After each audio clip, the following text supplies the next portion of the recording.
In a small village lived a poor farmer, Raghav, and his only friend, Sheru. Good boy. We'll get this done together.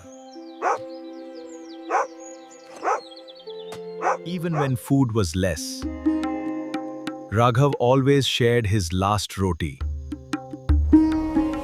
One night, a terrible storm hit the village. Sheru sensed danger, but Raghav was asleep. He barked, pulled, and didn't give up.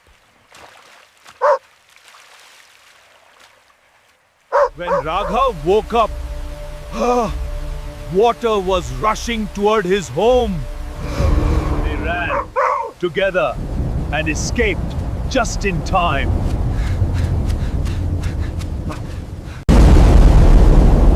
True Lord, you're not just my dog, you're my savior. True loyalty doesn't need words, it shows in actions.